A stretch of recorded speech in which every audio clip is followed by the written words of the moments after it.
Thank you for joining us today. I'm Victoria Leung, co-head of events of the Harvard Club of the UK. HCUK is the umbrella organization for college graduates and alumni for all the Harvard graduate schools. Our club and the Graduate School of Design Alumni Council are honored to host Mr. Sameh Wahba from the World Bank. This is one of the very first virtual events hosted by the club, and the topic is particularly relevant. Special thanks to Earle Arney from the GSD Alumni Council for making this possible. Earle will introduce Mr. Wahba and moderate the Q&A session after the presentation. Please post your questions by using the Zoom Q&A feature at any time. I'll now turn it over to Earle. Thank you. Thank you, Vicky. And thank you to the Harvard Club of the United Kingdom for hosting this event and making it possible. As Vicky mentioned, I'm Earle Arney, the UK's representative of the Graduate School of Design's Alumni Council, and it's my pleasure to be your co-host today. Thank you for joining us today for our presentation, Cities and Contagion, COVID-19's implication for the urban poor. Before I introduce our distinguished speaker, just a few housekeeping matters just to amplify those that Vicky mentioned. We wish to make this session as interactive as possible, so the formal presentation will be approximately 20 minutes, and then it will be followed by a discussion informed by your questions. We encourage you to ask questions, and you can do that by typing them into the Q&A box in your Zoom control panel. And after the presentation, we'll begin the discussion portion of the webinar, and I'll do my best to have all your questions answered. Cities and Contagion, COVID-19's implication for the urban poor. The COVID-19 global pandemic is an unprecedented threat to every city and community the world over, with far-reaching and profound, prolonged impacts on everything from public health to global supply chains and the global economy. Cities are on the front line in preventing the spread of the virus, while at the same time spearheading emergency economic recovery efforts to protect the livelihoods of their communities.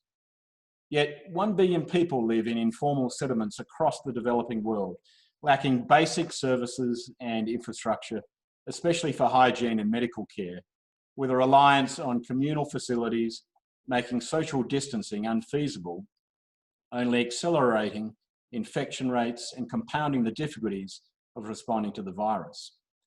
Here to discuss the impacts of COVID-19 on cities and the urban poor, alongside immediate, short and medium-term priorities for action as how cities might fare post-pandemic, is Sameh Wahba, Global Director for the World Bank's Urban Disaster Risk Management, Resilience and Land Global Practice, an alum of Harvard's Graduate School of Design, with a Masters of Urban Planning from '97 and a graduate from the School of Arts and Sciences with a PhD from 2002.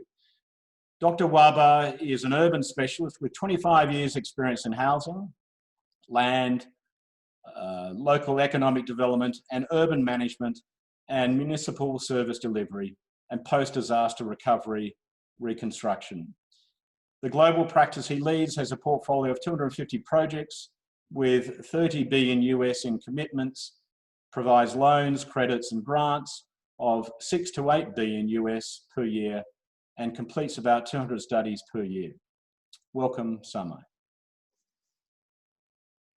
Thank you very much, Earle, and thanks a lot to both the Harvard Club of the UK and the Harvard Alumni Council for hosting me for this conversation about cities and contagion and the impact that COVID-19 is having on cities and on the urban poor. My presentation is in two parts. The first part will go through the impact that COVID-19 is having on cities and the urban poor and some of the needed actions in the short and medium term. And the second part will look into the city of tomorrow. So basically the recovery and what COVID-19 is likely to entail in terms of the configuration of the cities. So next slide, please. COVID-19 is really having an unprecedented impact on both cities and communities. As you can see on the map, the epidemic is hitting just about every place in our globe. There's only a minor handful of Pacific islands that have not registered COVID cases. And the total number of cases has exceeded the 4.5 million cases, rapidly approaching the 5 million, and the number of deaths is over 300,000. Next slide, please. It is having a deep and multifaceted economic impact of cities. Now, it is foreseen that this will be the worst economic contraction in almost 100 years since the Great Depression.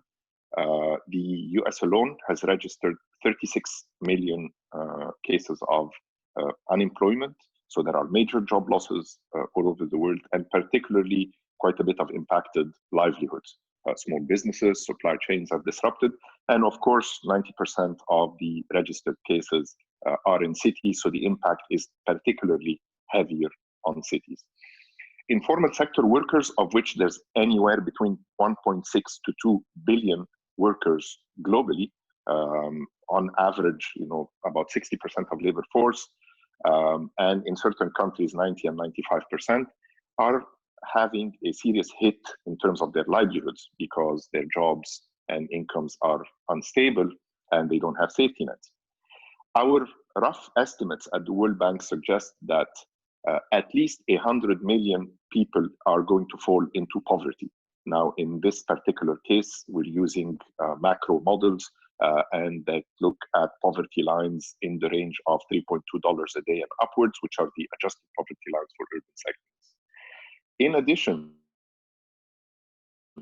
we estimate that on the poverty line of $1.9 a day, 49 million will be pushed into extreme poverty. In terms of the impact on cities, we've done some analytics on a group of cities, and we estimate that municipal revenues or city revenues are going to decline this year and next year by an average of 15 to 25%. So cities at the same time are facing an unprecedented crisis and are losing anywhere between 15 to 25% of their revenues because of the contraction in economic activities. Next slide, please. Now, the impact is going to be particularly heavy on developing country cities, which have limited capacities and which are also potential hotspots of viral transmission. I mean, these cities have strained resources. They do not usually have preparedness in advance for these types of contagion epidemics. Therefore, their emergency preparedness and response capacity is limited.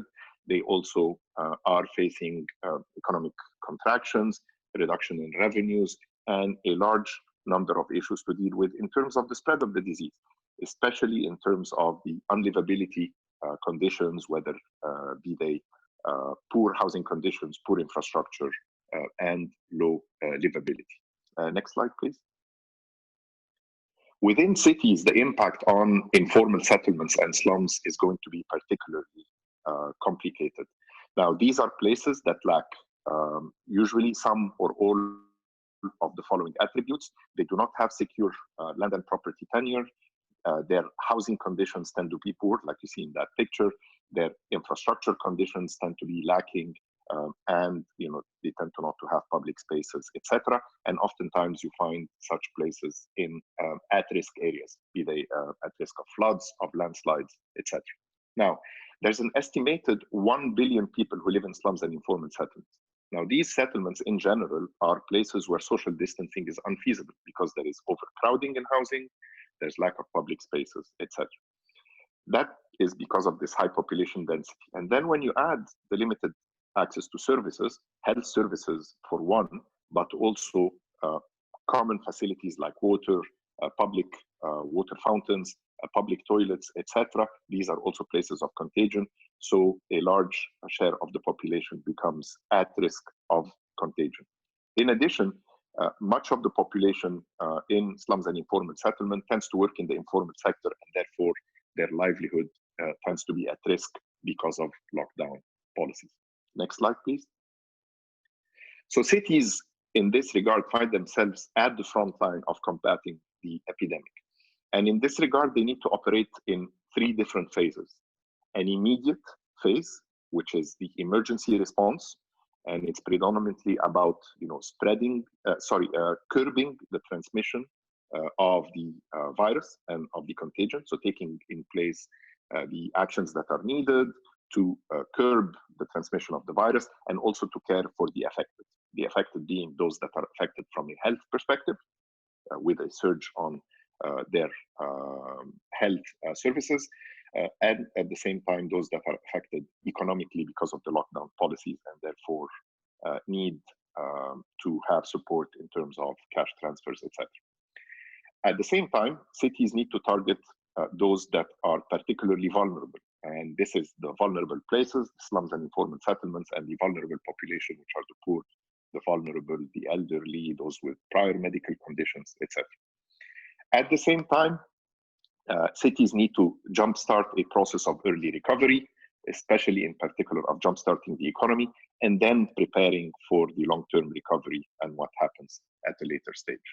So if we break it down into three levels, first to look at the types of targeted actions that need to happen to attend to the most affected populations and places, and then to look at citywide actions, and then we look at the city of tomorrow. Next slide, please. In terms of targeted actions for the poor and the vulnerable, and these again have to come into an immediate intervention, because with lockdown policies, those who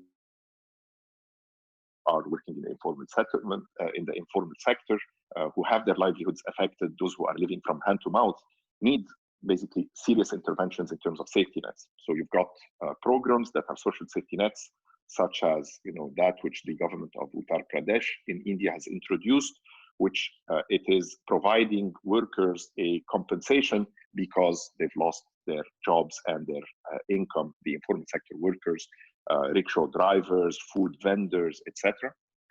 So cash transfer. Also, Panama is introducing cash transfers to unbanked people, supporting again the poor and the vulnerable. Of course, children in particular are affected, both from an education and nutrition perspective, because children, especially in low-income communities, not only get education at school, they often get the most nutritious meal that they get in any given day. So programs to feed children in low-income communities are being put in place, again, in a variety of countries, as well as there are cities and countries that are expanding Wi-Fi access in poorer neighborhoods, so that children could benefit from the online education, so that it does not come as a double whammy, where they are affected both educationally and nutritionally. Of course, water, sanitation and hygiene programs, what we call WASH programs, are critical. There are places where water is lacking. Hand washing stations that are being set, in front of all public facilities and buses in places like Rwanda, in the slums in Kenya, and of course the production of hand sanitizers, etc. Health services, both electronic health services, but also community-provided health services.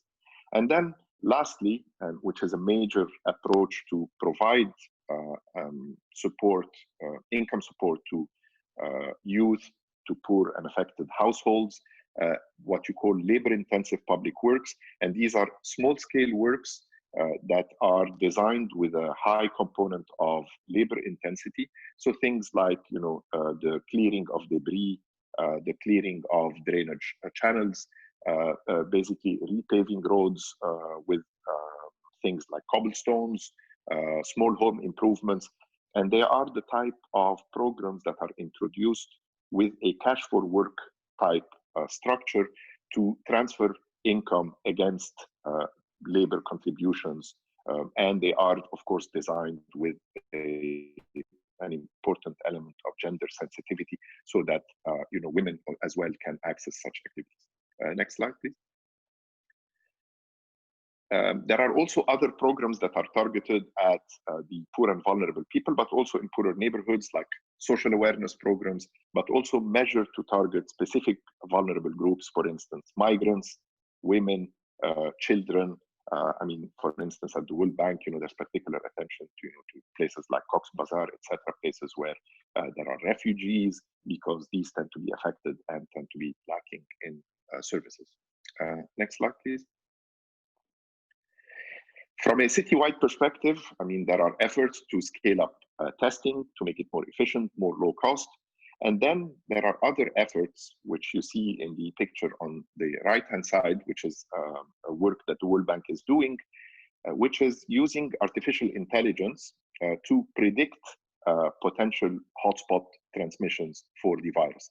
So here what we do is we bring high-resolution satellite imagery from our partnership with the European Space Agency and the German Space Agency, DLR, three-dimensional modeling of the city, and then we bring population density through what you call population grids, and this is a distribution of population density across a city. And we start looking at which neighborhoods in a city could not sustain social distancing on account of their built-up space divided by the population in any particular grid cell, to see whether it can sustain the 3.5 square meters per person, which is basically the equivalent of a circle or a hexagon with a 2-meter radius to allow social distancing between people. This allows us to predict which neighborhoods in a city do not have the built environment that can sustain physical or social distancing. And then we complement this with getting georeferenced data on the ground of where are potential hotspots for contagion. For instance, as I mentioned, public water fountains, public toilets, etc. These are places that are essential amenities, and when people do not have them privately, they have to congregate in public places, and therefore, in such places, you have an additional vector for transmission. Now, we get this data on the ground, working with Shack Dwellers International and other organizations representing the urban poor, where we get that georeference data. Combining this data from above with that data from the ground, we can predict which are the places in a city that could be hotspots for transmission of the virus. And we share that information, obviously, very rapidly with mayors so that they can divert their limited resources and focus on the places that could be transmission hotspots. Next slide, please. There are also important interventions that are incumbent on cities in order to be able to put in place measures to reduce, to flatten the curve of the transmission, and also to provide care for the affected. I mean, so cities have to complement national and provincial level facilities for public health, prioritizing the treatment of COVID-19 patients over non-emergency healthcare needs. They often find themselves repurposing public facilities such as stadia and community centers and libraries, etc., so that they can become either shelter for the homeless or quarantine facilities, or even additional health facilities. And then they start regulating public places like open spaces, streets, etc., closures into streets to create much more walkable areas, increased bicycle lanes so that you can allow for the infrastructure for physical distancing, and be able to transform the city to be able to deal with this type of epidemic. They also have to regulate private facilities as well. Next slide, please. So as they regulate private facilities, including the decision of what are essential businesses that could continue, what are non-essential businesses, what are of events need to be closed, etc., to reduce the transmission. They also find themselves as local governments working on effectively managing the supply chains within the city. How does food arrive into the city? How does it reach markets? How does it get distributed? That's critical supply chains for medical equipment, and all sorts of facility. At the same time, cities are doing that with a reduced workforce, because not all workforce is going to be essential. Some of the workforce is going to get affected by the virus. Some people will be of particular groups, such as elderly, etc., that you will want to have less exposure into conditions that might get them infected. So cities will also be redeploying their public resources in terms of human resources and limited financial resources to sustain these functions, and also to maintain other types of complex functions like ambulances, like mortality management, etc. Next slide, please. As I've mentioned, cities are getting also particularly hard hit by the impact of lockdown policies on the contraction of economic activities. That means, as restaurants are closing, as businesses are closing, cities are getting less sales tax revenues, less, and they have to provide relief to certain people, the poor and affected people, maybe providing them with, protections against evictions, maybe relief in terms of payment of property taxation, relief for businesses. So cities find themselves having serious economic contraction. Now, to try to estimate the impact on cities, besides the work that we do on municipal budgets to look at the drop in revenues, one of the work that we do is to get a quick understanding of the economic contraction.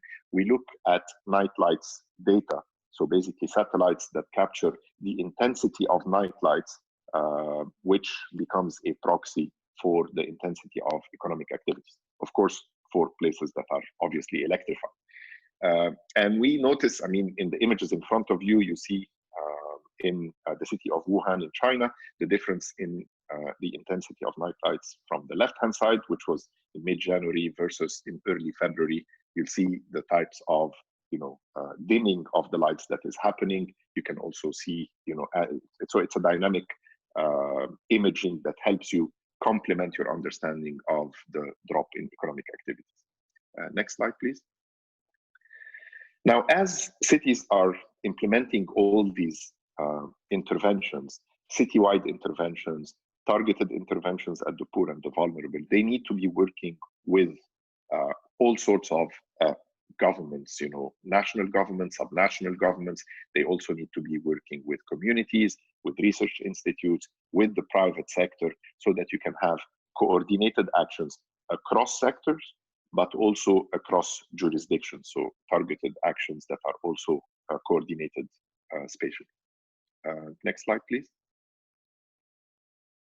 Now, in terms of the future of cities under the new normal, let me share with you a few of those issues that will be really important as mayors and local governments think about as their cities start re-emerging from this current situation, both as a cure starts getting found and down the line as a vaccine starts getting found. Next slide, please. The first big question is, what will be the implication in terms of the perception of citizens of density in a post-COVID world? We all know that there are benefits to density and to urbanization. It's the basically agglomeration effects that lead to increased productivity. It's the concentration of jobs. It's the coming together of people with the resulting innovations, knowledge transfer, exchange. It's the ability to provide higher level amenities, more efficient public services. These are the benefits of urbanization. These are among the reasons why people go to cities, obviously, if that urbanization is well managed.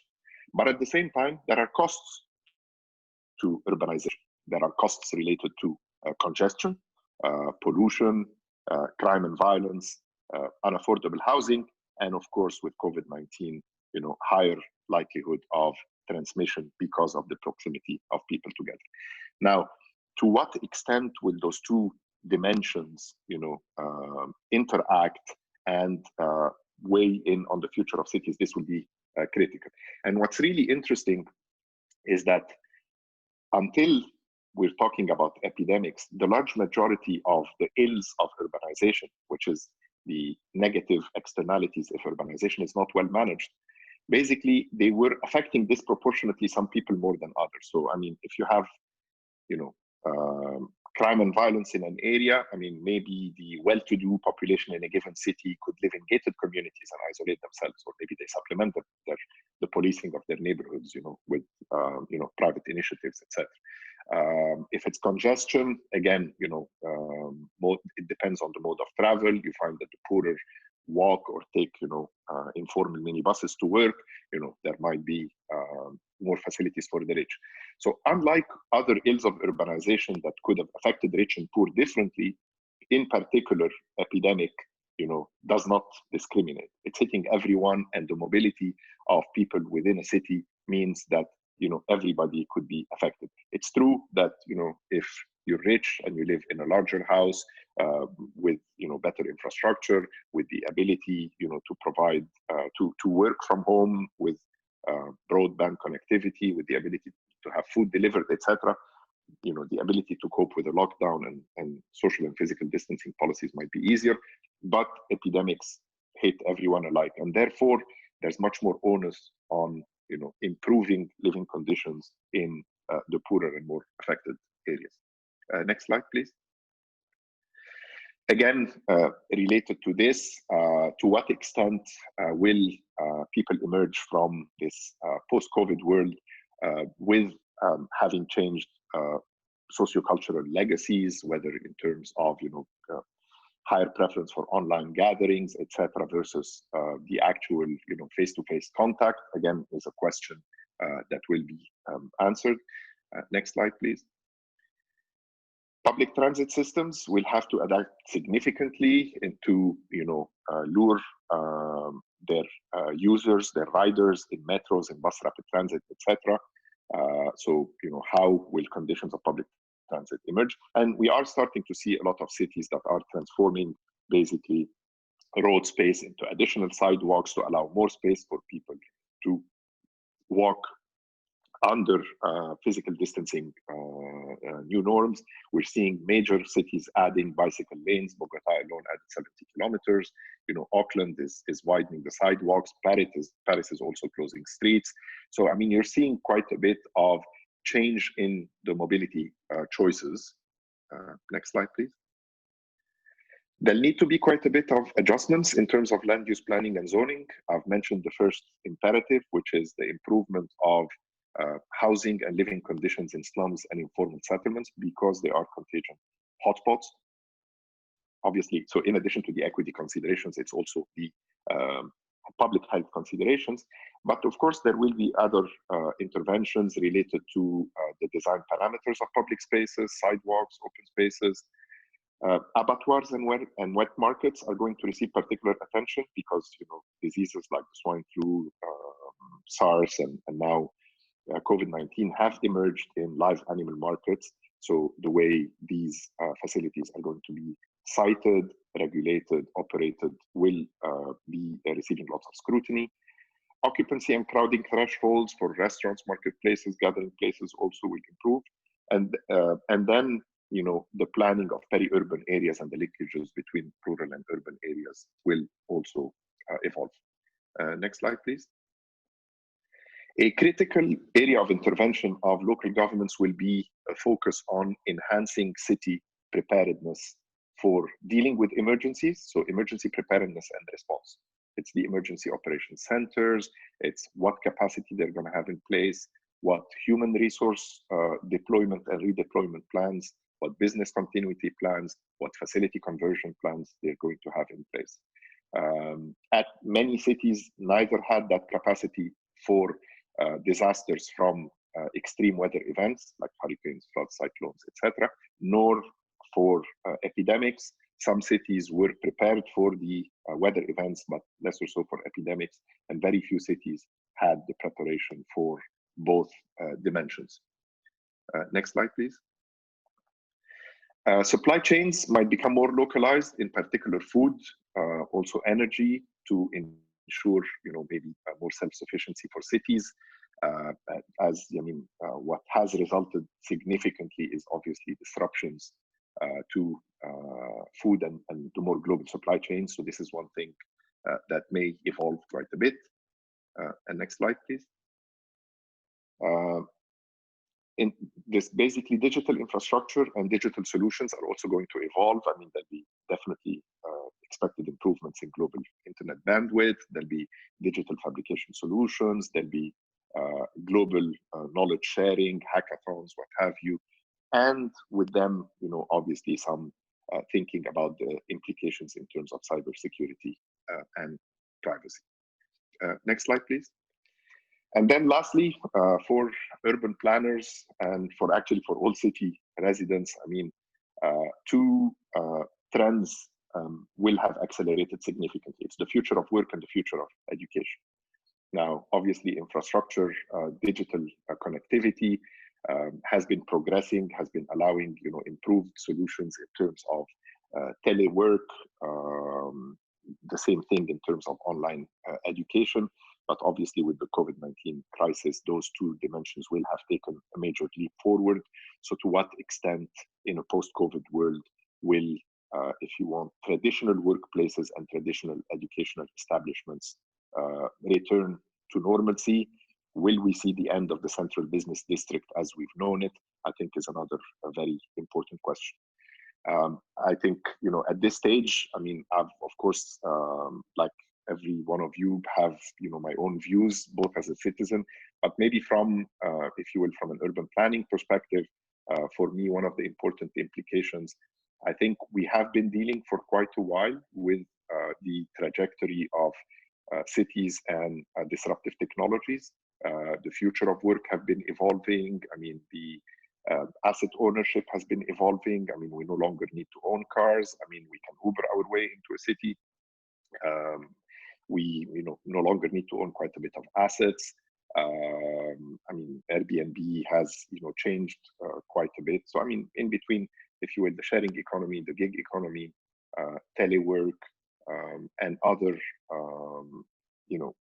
if you will, technological leaps forward that have been questioning your regular configuration of a city, which is a central business district, residential neighborhoods, proximity between where you work and where you live.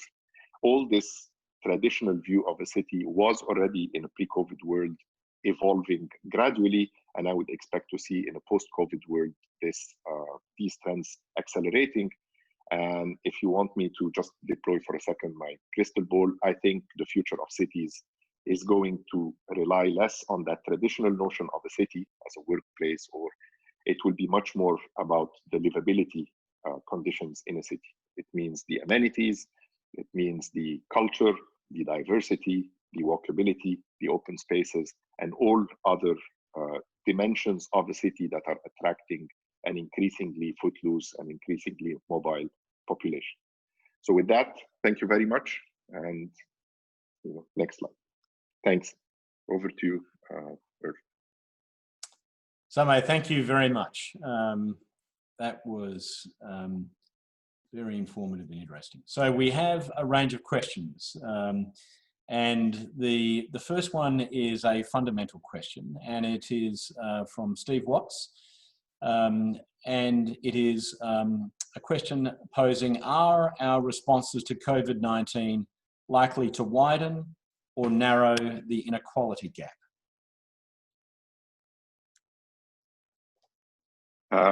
Thanks, Earle and Steve. I mean, it's a very, very good question. And I think the short answer is it depends. The way I'm seeing it is if we draw the right lessons from this epidemic, we will know that cities are as weak as the weakest link.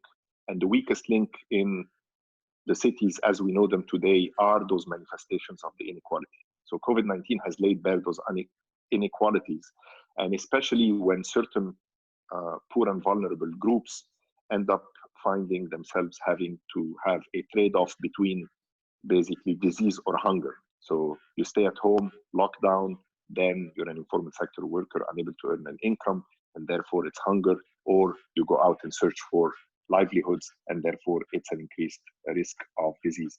So these inequalities have manifested in the COVID-19. So to what extent will governments, local governments and national government act on this and make it their priority to intervene in the poorer and most deprived neighborhoods in their cities, improving living conditions and creating conditions both for the improvement, the physical improvements in housing and infrastructure, in services and in livelihoods for poor people where they are, but also improving the mobility conditions also of poor people. And that's not just physical improvements in their living environments, but it's also increased opportunities in terms of education, in terms of access to health, and investing in human capital so that they can have the opportunity to break out of the cycle of poverty.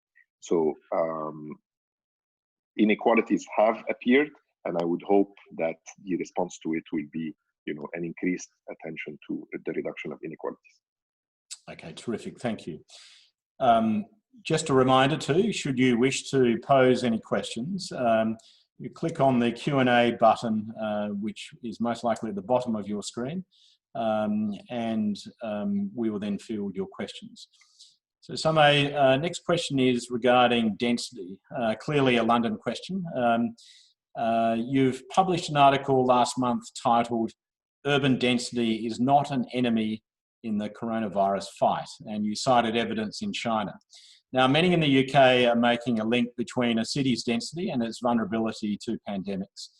And New York City is often cited as a reference point by those arguing that density is bad.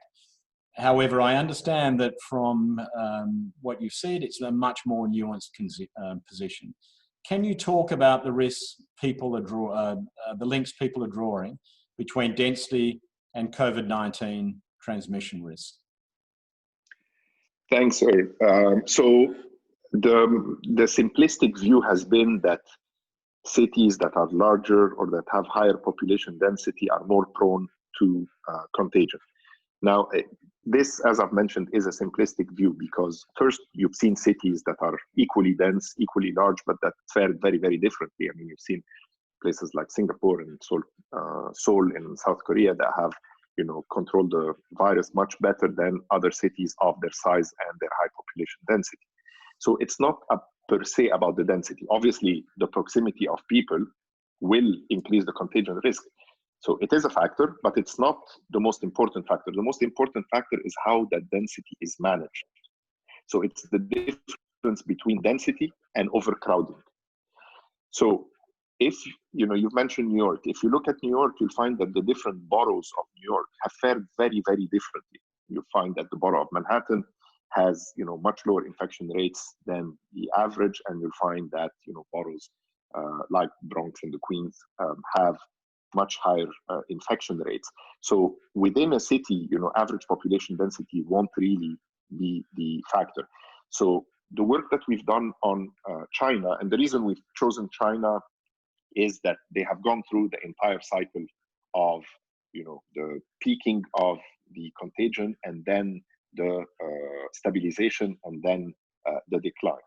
And if you put aside, and that's what we did in this analysis, if we put aside, if you will, the first cluster, which was in Wuhan and the province, which at the time, there were still no, if you will, it was still a novel thing. We've taken the other 284 cities and we've ran basically the relationship between population density and the number of confirmed cases. Now, some people might talk about, is the data, reliable, not reliable. At the end of the day, this is, a study of cities within China. So if there's a bias, it will apply equally to all places. But what was very obvious in it is that the denser places had lower rates of infection per 100,000 population. And so therefore, it was another element of support that it's not per se about density or high population size, but about how that density is managed, meaning places that have poor infrastructure, poor housing conditions, so where the density is translating in overcrowding and poor and unsanitary living conditions. These are the conditions that are helping cities become much more transmission hotspots. Lastly, cities with higher population density or with higher populations, like in that case in the China article, the Beijings and the Shanghais, are capable by virtue of scale of having much more specialized, if you will, medical services, and therefore potentially being able to cope also in a different way than, if you will, the smaller cities. So that's why we wanted to debunk that simplistic view that density equals contagion, and it is to say it's the management of that density is the way the built environment is, not number of people per unit of space. Okay, got it. Now, I've been given a follow-on question here, which says, given your findings unshackling density to the transmission of COVID-19, should we increase the density in London? How much is enough? And is there a tipping point that you are seeing when density comes into play as a factor of city resilience? So that's a harder question to answer. I think, so it first goes back to land markets. So you've got places, that are large conurbations like Sao Paulo, like Mumbai, etc., which we're talking about cities that are in the 15, 20 million population range, but which had dysfunctional land markets in the sense that access to land is complicated, but land development regulations are all the more so onerous. So if you find places where you are unable to develop land to its, if you will, maximum potential, given the existing infrastructure, you have an issue. That was the case, for instance, in Mumbai, in Sao Paulo, which have what you call a floor space index or a floor area ratio, which is how much multiples of the land area can you build in a given city. And these are places which had central locations with those multipliers of 1.5 to 2, meaning you can only build twice the area of the land. Or if you build on 50% of the land, you can build 4 floors. Now, the moment you have land development regulations like this, you are, basically distorting the land market and forcing cities to become very sprawling and, expanding over a very large surface areas. And this becomes a major trade-off for poor people between livability and opportunity. Because if you are a resident of Nairobi, and half of the residents of Nairobi walk to work, because you walk to work at 4 to 5 kilometers per hour, the number of jobs in the city that they can access in 1 hour of commute is 11% of the jobs in the city. If you take the matatu, which is the informal minibus, because of the congestion and average speeds of 11 kilometers per hour, the most you can access in 1 hour of commuting with that informal minibus is 20% of the jobs in the city. You take London, in 45-minute commute, you can access close to 60% of the jobs in the city.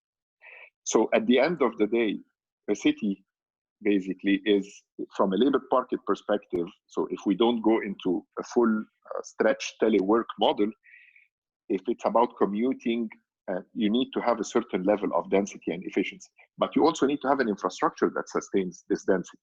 So for instance, Manhattan has equal population density than the Dharavi, which is the famous slum in Mumbai that was made famous by the Slumdog Millionaire movie. Now, those two places have very different built environments, but they have similar population densities. So the management of that density, again, is what will determine how much density you can carry. If you don't have the infrastructure that can sustain that density, if you don't have the building regulations, and you don't optimize the land market, the resulting will be a flat, spread out, sprawling city that will have major implications in terms of the livability of the city, the productivity, because if you commute 2-3 hours each way to work, like you do in Johannesburg and Rio de Janeiro, you are losing 4 to 6 hours of productivity per day. And then lastly, the amenities and the public spaces that can make that density more livable. So long answer to, that doesn't respond to your London question, but I hope gives you the elements of the answer. Later, you and I could have a discussion about the Greenbelt, but that could play into it.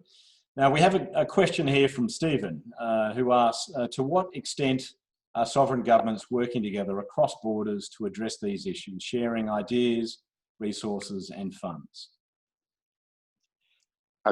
Clearly, again, as I've mentioned on epidemics, these transcend physical boundaries, these transcend administrative boundaries, and therefore they require collective action. They require collective action within a city, between local government, the private sector, civil society. They require action across cities, in terms of synchronizing. I live in Washington, D.C., which is part of the so-called DMV area, which is D.C., Maryland, and Virginia. So therefore, you can't really have policies in one jurisdiction not coordinated with policies in the other jurisdictions. But then when you're dealing with a global pandemic such as this one, obviously coordinated action across the globe is particularly critical. Not just in finding a cure, not just in sharing experience. So for instance, at the World Bank, together with our colleagues from 100 Resilient Cities, formerly, so the so-called Global Resilient Cities Network, we are hosting a Cities on the Frontline webinar series where we bring mayors, chief resilient officers from a variety of cities to share, the policies that they're doing. I mean, this is totally unprecedented for a very large number of cities, and therefore that sharing of experience has been particularly useful to see what works, what doesn't work, and how can you think of innovative ideas. How can you, hedge on municipal finances? How can you better redeploy your resources? What type of policies do you implement in terms of lockdowns? How can you better target, if you will, the more affected neighborhoods like informal settlements, etc. Okay. Next question comes from Mohammed, who thanks you, Sameh, and his question is, how do you perceive these dynamics playing out in FCVs? What kind of second-order repercussions could take place in fragile cities?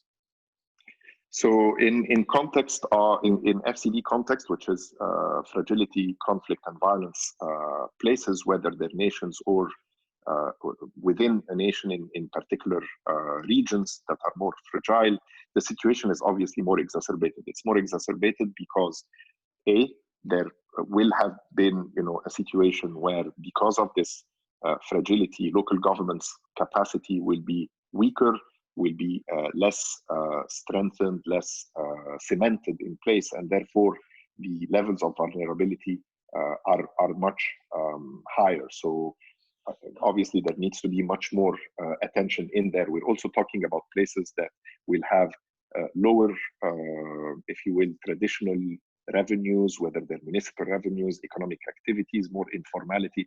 So take the challenges that we've spoken about and just multiply them, a few-fold, and that will be the challenge in FCB places. And because of the fragility in these places, because in many of these places, they could be post-conflict places, they could be in conflict places, the possibility of the exacerbation of conflict and fragility will be much more potentially acute.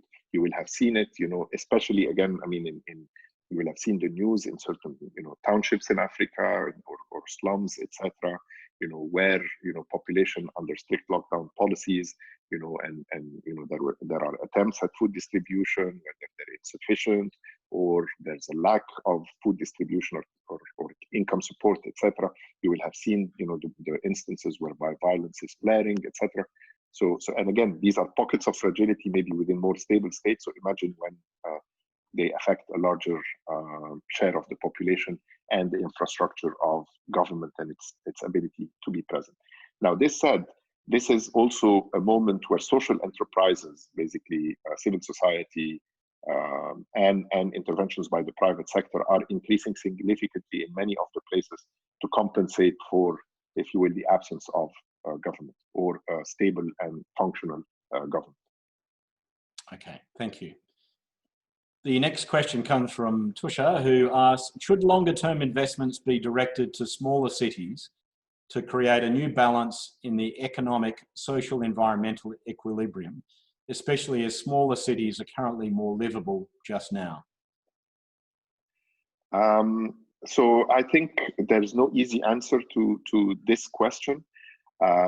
Unfortunately, most of the bets that have tried to redistribute population, so an attempt to draw population to, to provide, fiscal incentives to convince firms to open up in the more lagging regions, interventions that have looked at growing megalopolis and try to incentivize fiscally or otherwise, or by regulation, people to move to new towns. All these attempts in the past have not succeeded. So those redistributive policies do not simply work. I think what does, because they go usually against the grain of the market. I mean, people move to larger cities for a reason, for economic opportunities, for additional amenities, for seeking education, etc. So what I want to say is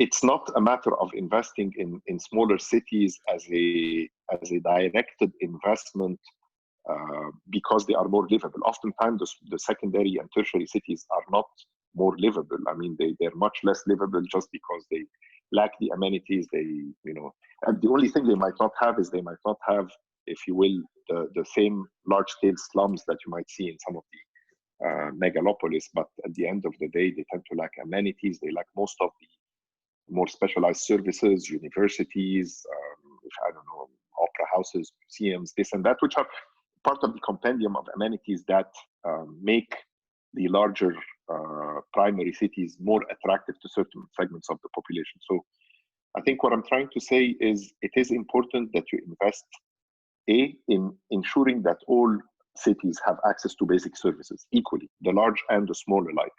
Basic services in terms of water, in terms of sanitation coverage, in terms of livability, in terms of a functional commuting patterns, whether it's non-motorized transport like walking, like cycling, or public transportation. And then in, if you will, the major endowments, which are health and education and social protection systems. Once you've ensured all places have these fundamentals, then we can start talking about where the investments in terms of livability can come at a later stage. But I think it's important that you ensure that all places alike have minimum access conditions to infrastructure and services, to address issues like contagion, and to not become a deterrent of population, either moving out. So basically address the push factors of migration, and then the pull factors will be a function of scale. Okay, that makes sense. The next question is from Edward, who asked a question regarding the environment and energy efficiency. And his question is, to what extent do you think that urban investment in the recovery should be geared to environmental or energy efficiency, i.e. a Green New Deal? So I think what is critical is, as we think forward in terms of, so we're rightly into somewhere between the emergency and early recovery phases now. So that means public health investments, but also and cash transfers, food distribution, what's needed to stabilize the situation. Early recovery will probably be, as I mentioned, for places such as those that I've been talking about in the presentation, will be things like labor-intensive public works. But as we start thinking in terms of the medium to long-term recovery, then definitely the dimension of sustainability is going to be critical, because otherwise it will be a very missed opportunity if we don't include considerations of environmental sustainability, of climate mitigation, of encouraging energy efficiency, of encouraging greener transport modes, walking, cycling, public spaces, and ensuring that cities are much more livable. So that is definitely going to be critical and needed. And at the same time, as you're thinking about also interventions from a government perspective to encourage the private sector to help, stave the job losses, etc., embedding these dimensions into consideration, adding them as additional incentives will also be critical. Otherwise, because you will all have seen, the comparisons. In other words, in any given year, studies have shown that climate change kills more people than COVID-19. So it is important not to forget that this is also, a challenge of our lifetime, even though obviously we're much more, focused on the health emergency that has crippled the global economy. But in climate change, we have a major challenge that basically will determine the world that we live in. Because an increase beyond, if you will, 1.5 degrees is going to take us into a world that is not going to be, a good place to live, neither for us nor for the generations to come. Okay, thank you. Next question is from Robert, who thanks you for the presentation. And he says, as you touched on, homeless communities in many developed cities are at high risk. Have there been any lessons learned from the management of COVID-19 that may change how we approach helping people out of homelessness in future cities?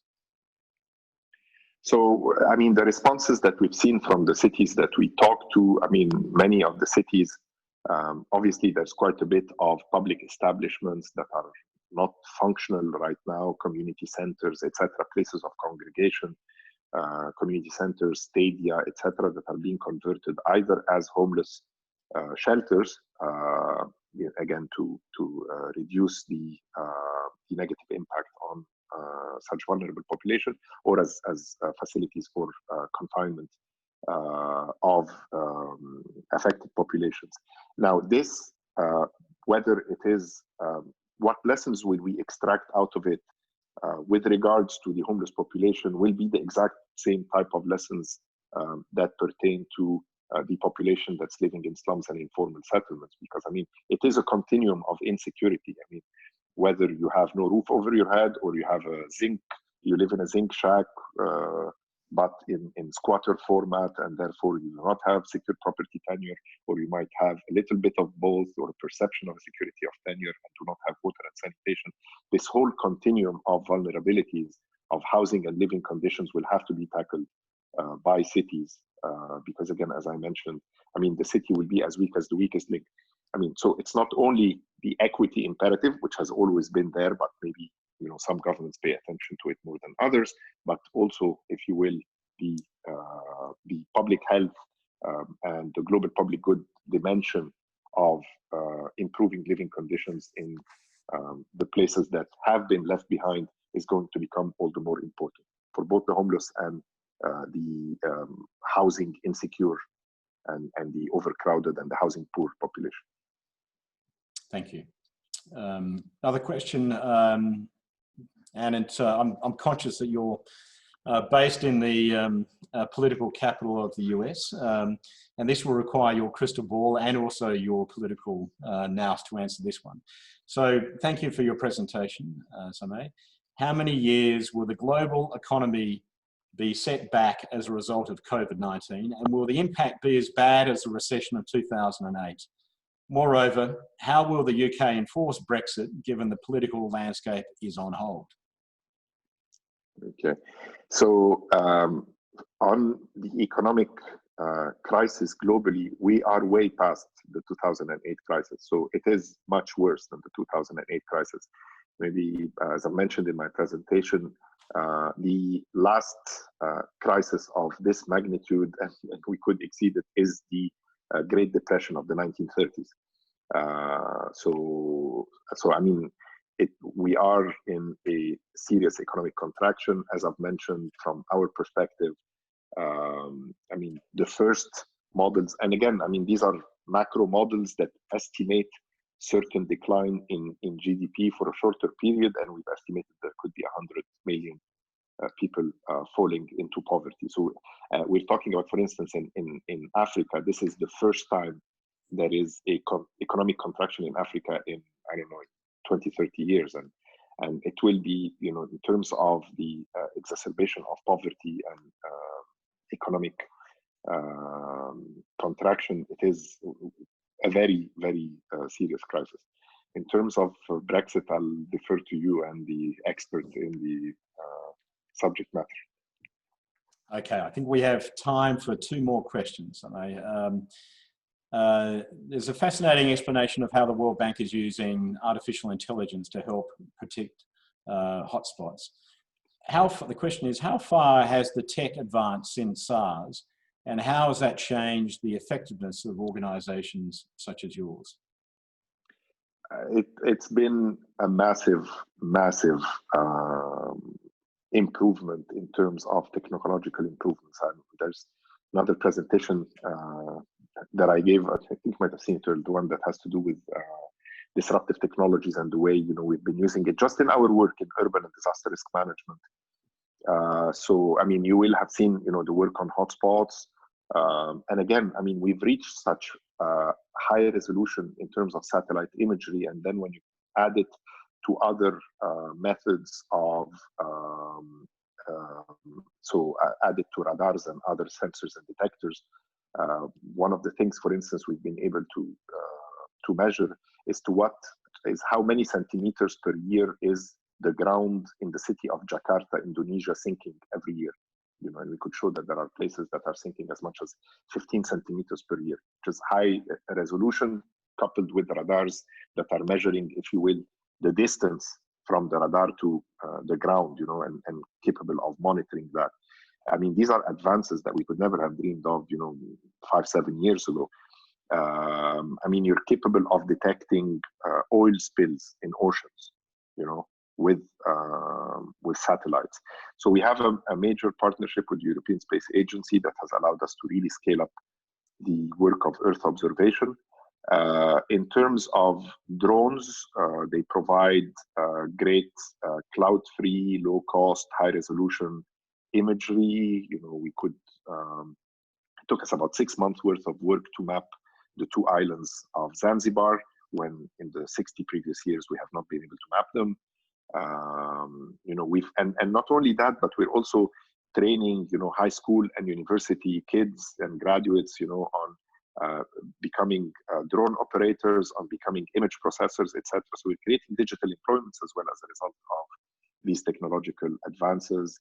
Crowdsourcing is a very important function. I mean, we got 20,000 flood points in the span of 3 months. We've mapped half of the city of Dar es Salaam, all the flooding points in the city, with crowdsourcing from the community, working with Shack Dwellers International in their initiative of Know Your City. I mean, informal settlements and slums in many cities which used to appear as a blur on the map are getting actually mapped, and you know, the streets and the landmarks are getting designated. So there's major work. We have a program called Resilient Housing Retrofit that combines image from drones together with image that are captured by a camera that's mounted on a car to create a 3-dimensional image of the city. And then we run an artificial intelligence algorithm to figure out which of those buildings looks to be structurally compromised and could collapse under an earthquake or under a cyclone. And that's, you know, by looking at the porosity and the beams and the type of construction. And then when we ran those things, we've done it in 2 cities. We're talking about medium-sized cities, you know, 500,000. We've mapped the city in less than 3 weeks, and then we send the engineers to look on the ground to make their assessment of the structural integrity of the building, and we discovered we have an accuracy rate of 80 to 90%. So again, it's not going to make decision on a house-by-house basis, but it can tell you this is a risk area, and you can start thinking about it. So I mean, it's been a world transformation in terms of artificial intelligence and how it can help our work in terms of urban development and disaster risk management. Okay, thank you. Now, we're at time, but for a 1-minute answer, a final question that we have from Kat. And she asked, despite the terrible human cost of the pandemic, do you think that a ray of hope is that there is an opportunity to reinvent our cities and to develop a better and sustainable relationship with the natural world? Not a bad one to end on, perhaps. I agree with Kat. I'm an optimist. I think cities will come out of this reinvigorated, rethought, you know, more walkable, more cyclable, with more open spaces, with more localized supply chain of food, you know, with focus on open spaces, on livability. I would hope, you know, the improvements in terms of telework will, you know, decongest, you know, cities, will put a premium on livability. And for me, what will reinvent our cities is not just going to be the environmental sustainability that will be pursued, but it will also be culture, inclusion, and diversity. So it will be a more inclusive, a more diverse, a more equitable, and a more environmentally sustainable city that will be the city that will make it into the future. Okay, thank you. Regretfully, we're out of time. We didn't get through all the questions, but we will see if we can impose on Sameh, and we will come back through the website to see whether we can have some of those outstanding questions answered. Now, thank you, Sameh. We understand that this is an incredible busy time for you, and we're privileged to hear your frontline insights in how we battle the pandemic and the implications, particularly for those less fortunate. And it's an honor to host you, and on behalf of the Graduate School of Design Alumni Council and the Harvard Club of the United Kingdom, we thank you very, very much. And we thank all of you for joining us, and thank you for your questions. Now that ends today's presentation. but please look out for forthcoming events that will be posted on the club's website. Many, many thanks, Sameh. Thank you, Earle. Thank you, Vicky. Thanks to the GSD Alumni Council and the Harvard Club of the UK. And thanks to Britt, who was behind the scene powering off this whole event. Indeed. And thanks to all those who took the time to participate. Indeed. Thank you. Stay safe. Okay.